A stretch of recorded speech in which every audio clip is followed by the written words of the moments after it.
Long live the king.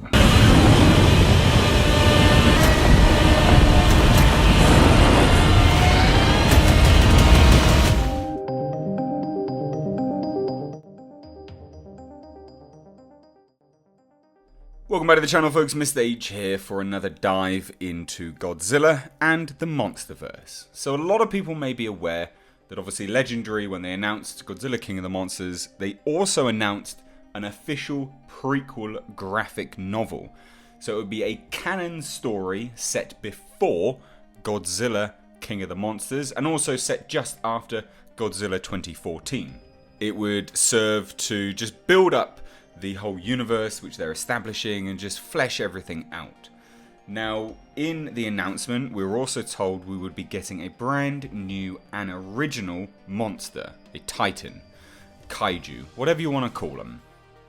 We also had some images that were leaked from various panels that have been, at Comic-Cons and things like that. Now, when that all happened, when we saw these images, I produced a video last year, quite a while back now actually, saying that I believe this is going to be the kind of King MUTO, the Queen MUTO, because it looks identical to concept art for the MUTOs that appeared in 2014's Godzilla. It's what it looked like to me anyway, nearly identical.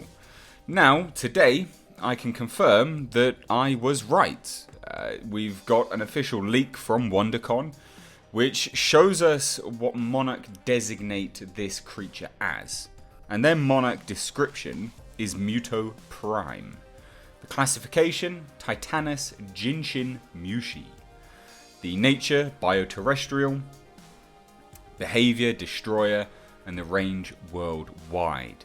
So the cryptid profile continues, and again, it adds more fuel to the fire that this is absolutely the pinnacle of the MUTO species itself. So it seems that they've reworked the classifications now, and the MUTO is what we saw, and it's not just massive unidentified terrestrial organism. MUTOs are legitimately, their own form of titan now, I guess. So the cryptid profile states, history speaks of it as the earthquake beetle, or the dragon beetle. But one name etched into ancient stone tablets echoes through myth and legend. We have come to know it as Jinshin Mushi, an ancient adversary of Godzilla with a rivalry as old as the earth itself. Jinshin Mushi is an imposing specimen with razor-sharp back spines towering atop a hardened outer shell, making it an unstoppable mountain of a tank as it erupts from the earth. Powerful legs strike the ground like a devastating seismic salvo of cannons heard for miles with each thunderous step, digging into the earth to take a battle-hardened stance on the surface against any titan aggressor it faces. Mythological studies suggest that Jinshin Mushi is genetically programmed to find a suitable host to reproduce. Ovipositors, guided by glands sensitive to the scent of uranium in titan blood, pierces the hide with the deadly speed and reflex of a scorpion tail, depositing eggs inside the stomach lining of its slain opponent. Once nestled within the muscle tissue, the eggs begin the incubation process. They slowly feed on the nuclear-rich hemoglobin in the titan's host's blood, making the beast unable to replenish atomic energy and eventually killing it.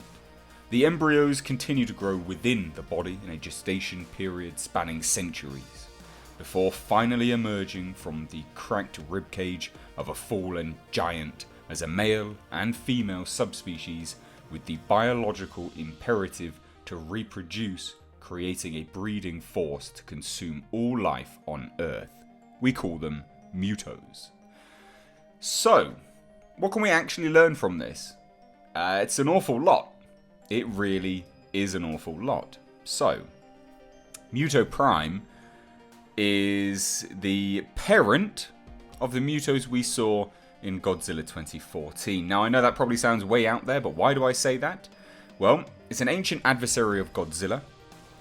And as we go into the final steps of the cryptid profile, it states that the embryos continue to grow within the body in a gestation period spanning centuries, before finally emerging from the cracked ribcage of a fallen giant as a male and a female subspecies with a biological imperative to reproduce. That's what the MUTOs were. One male, one female, with the biological imperative to reproduce. They are the subspecies. They are the MUTOs. And it ends with, we call them MUTOs. So MUTO Prime creates the subspecies of the MUTOs. Amazing. I am really, really impressed with how they're connecting this all together. Like, genuinely impressed. 2014's Godzilla. Some people love it. Some people, were disappointed by the amount of Godzilla and things like that we got. But Legendary are just on it. The attention to detail. MUTO Prime, the monarch designation, and the actual, clear-cut classification, Titanus Jinshin Mushi, created these subspecies, the MUTOs, that we got in Godzilla 2014.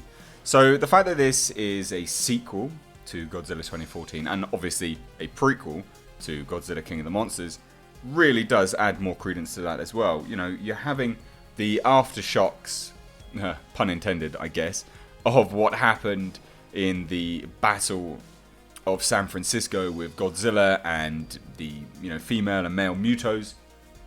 What would have woke up MUTO Prime? The death of its children, the female and male subspecies, the MUTOs. Unbelievable. What a fantastic way just to bolster up and grow this universe. So a lot of people said that this was going to be Auger. No, definitely not. A lot of people, likened it to some other creatures in the Toho Godzilla pantheon. Definitely not. So this is MUTO Prime.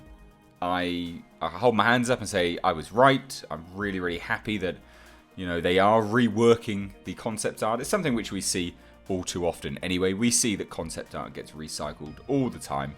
But I'm glad that they reworked it because it's a really cool piece of concept art. And this, as an expansion to the mythos and the kind of lore and canon which Legendary is establishing, is really, really great. I would be keen to see exactly how they expand this because, a lot of people, said that maybe the skeleton we see in Godzilla 2014 was a Godzilla.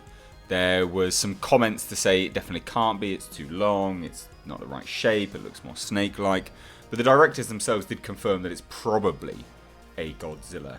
So it would sound like, again, the fact that Godzilla and this Jinshin Mushi are ancient adversaries, with a rivalry as old as the Earth itself. So what it would sound like, it would even sound like potentially Jinshin Mushi, MUTO Prime, that kind of Titan species, they may have wiped out Godzilla's species. They may have. Obviously, it's difficult to say, but the fact that they have an ancient adversary, a rivalry as old as the Earth itself, it would lead one to believe that that could be the case. So I would imagine that this Godzilla Aftershock takes up shortly after Godzilla 2014. It would serve to tell us where Godzilla went, how MUTO Prime came to be. I would imagine that the death cries of his subspecies or her subspecies, whatever pronoun you want to use to MUTO Prime, woke it up and then led to obviously quite an extensive battle. We don't know whether MUTO Prime is dead in the Monsterverse now. Again, this serves as a prequel to Godzilla King of the Monsters. So whatever state MUTO Prime is in at the end of Godzilla Aftershock will kind of tell us whether it's going to appear in Godzilla King of the Monsters. Obviously, Godzilla's not going to die, but I would be very surprised to see if any maybe injuries that MUTO Prime inflicts on Godzilla then transfers into Godzilla King of the Monsters, because it is a canon prequel. You've got to remember that. So I'll be keen to see whether any of this stuff crosses over. But there you go. MUTO Prime, king or queen of all the MUTOs, and the progenitor to the MUTO subspecies that we saw in Godzilla 2014. Honestly, Legendary, top work. Keep doing what you're doing, because this is fantastic. Let me know your thoughts, though, down below in the comment section. Are you going to pick up this? You going to get this graphic novel? Because I, for one, definitely am. I really, really like what they're doing here. I don't normally pick up these things, but I like what they're doing here, so I will be supporting it. Guys, thank you so much for watching. As always, if you are new here, please do hit subscribe. And to stay up to date with the world of pop culture, movie news, the Monsterverse, crush that bell notification icon. As always, I've been Mr. H. Take care.